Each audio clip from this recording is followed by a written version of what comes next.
And we're going to end today's very important meeting over at the new school in solidarity with the cafeteria workers and the professor, the adjunct teachers. Boy, if there's an example of the new and changing working class, this one strike is certainly it.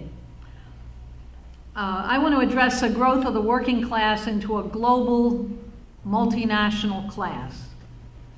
Now, when Karl Marx and Friedrich Engels wrote the Communist Manifesto, they were young, revolutionary thinkers, 30 years old, determined to understand and explain the brutal world around them. Capitalism was young, viciously aggressive, absolutely ruthless. Only the market, only maximizing profits mattered. It was a violent economic system that disrupted the entire world from its birth. Marx explained the slave trade, the genocide of 40 million African people, the genocide of millions of indigenous people of the Americas, that this provided the super profits that gave this commodity-driven new industrial system a huge leap forward.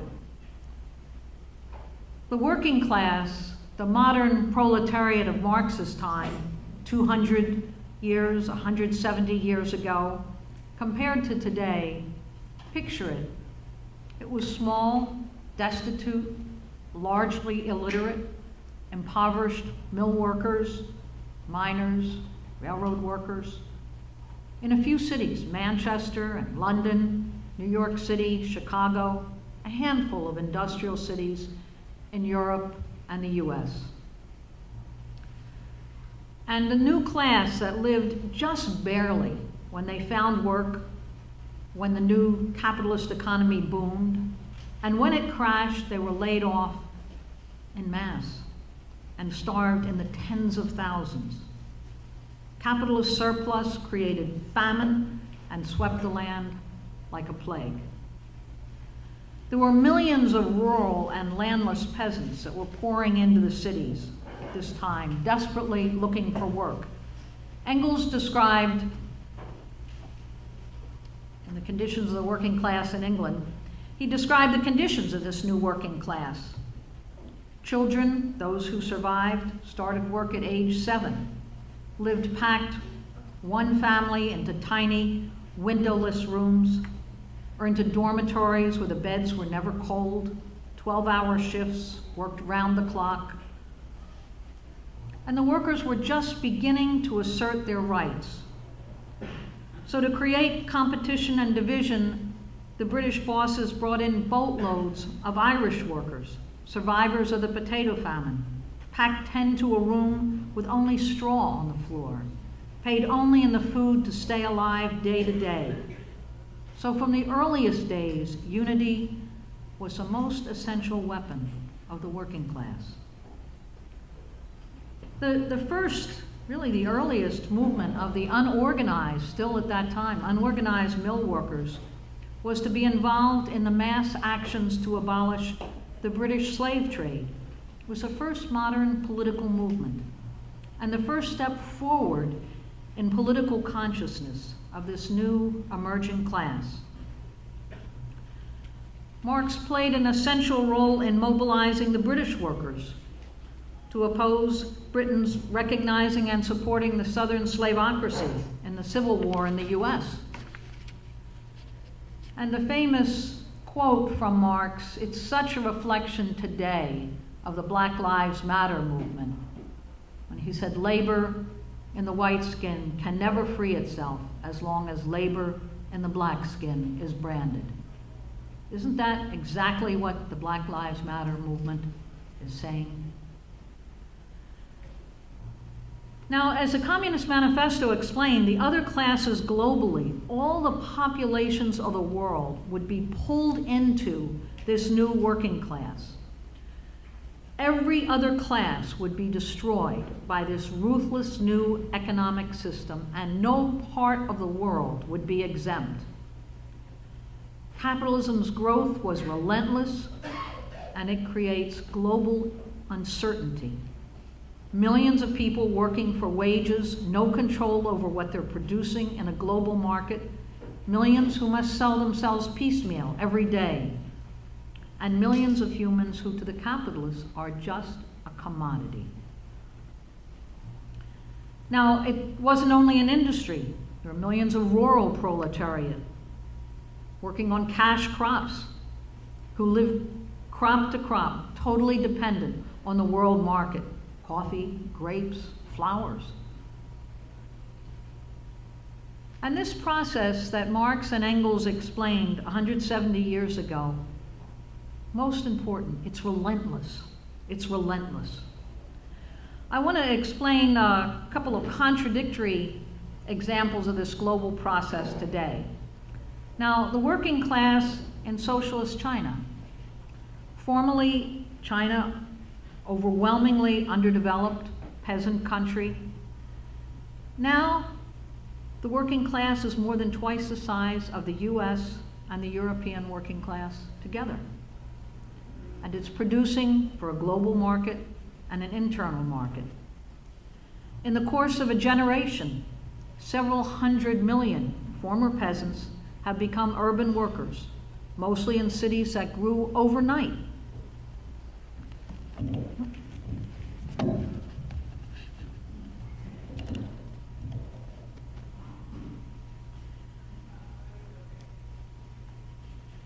And this massive growth of the working class happened in an organized but uneven way, but vast infrastructure was built hurriedly: mass transit, sewage, sanitation, electrification, housing. Let me give the example of Shenzhen. In many ways, it's an example of the new China. It's one city, part of the Pearl River Delta megalopolis. This one city has grown from a population of some 30,000 people 30 years ago to over 14 million, far larger than New York City. There's 16,000 electric buses. It's a world leader in high-tech industry. Housing is modern. There's spectacular transportation and parks. I wish there was time to say more about China, but let me contrast it to the growth of the working class, because the working class is also expanding, exploding in hundreds of millions throughout much of Asia and Africa and Latin America, in chaotic ways, with no plan and even no plumbing. Little infrastructure, as in India, Bangladesh, Pakistan, Indonesia, Egypt, Nigeria, throughout Latin America. And it is a class struggle for every street light, every school, every health clinic. The capitalist expropriation of the peasantry, it continues to be absolutely ruthless. So let me give another example. Bangladesh, a country, it's moved in 30 years from a country 80% peasant, small plots, to today 80% landless. Millions of new proletariat, landless peasants flooding into the cities, working in newly erected garment and small assembly sweatshops for pennies, with no provisions. The peasants, the artisans, small traders, craftspeople were expropriated by the global capitalist banks, and they used a whole apparatus of nonprofit financial NGOs that were able to reach into every village and small holding in Bangladesh, India, as I say, throughout Africa, throughout Latin America, and marketed something called microloans, penny loans. It doubled the profits for the banks, and it expropriated small farmers globally on a massive scale. Or we could talk about the expropriation by the capitalists through use of free trade. Mexico, with NAFTA, 1994. The deal devastated. Within 10 years' time, 13 million Mexican peasant farmers, largely indigenous, pushed off the land. and export-oriented manufacturing and assembly plants. Over 2,700 maquiladoras were constructed along the border. Suddenly, Mexico, once self-sufficient in food, had to import food, and Mexican national industry devastated by transnational imports. Industrial wage dropped by more than 50%. And the free trade agreements in Central America, same impact. So free trade and free markets, it really means great masses of people torn from the means of subsistence as peasants, rural artisans, and hurled free and unattached into the global labor markets. And it is a global process that is relentless.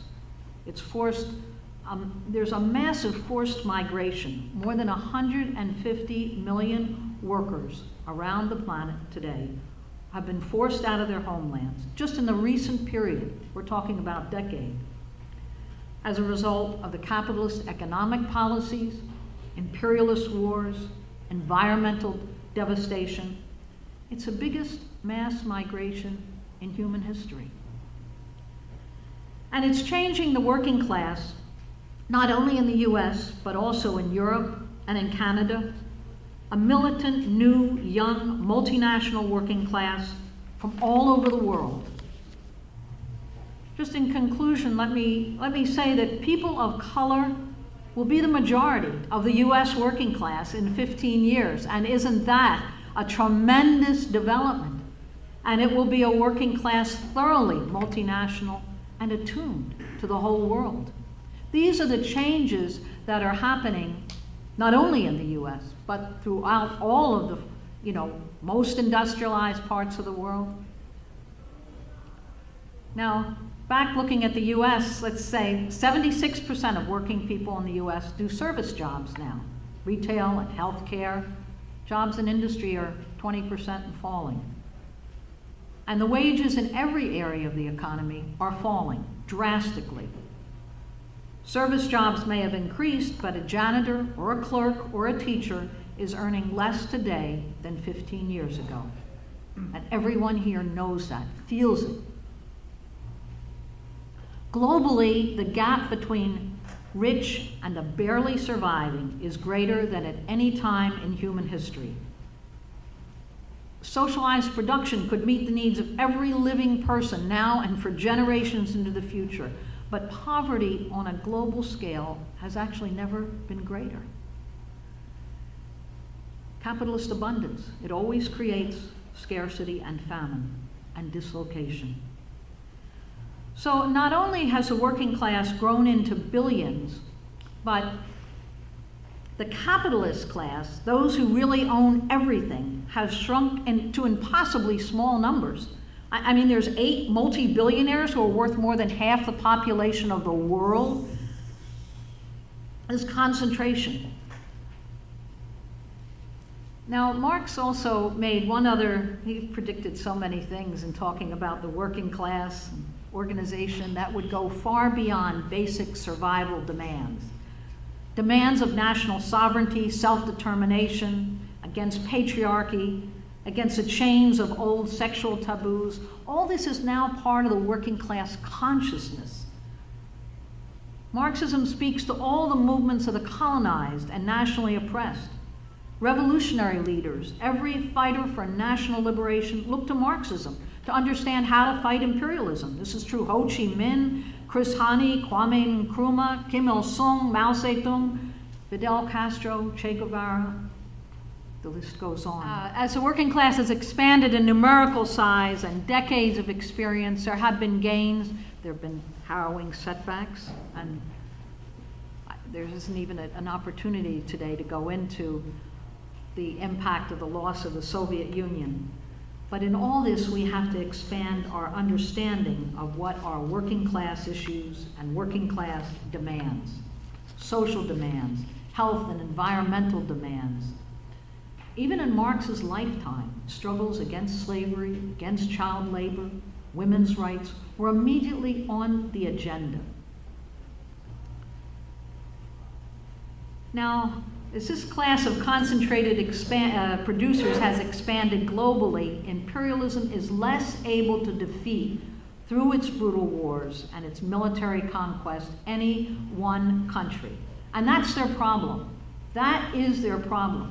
U.S. imperialism's wars are a desperate effort to pull the world back to the colonized world of 200 years ago. That's where they want to take it.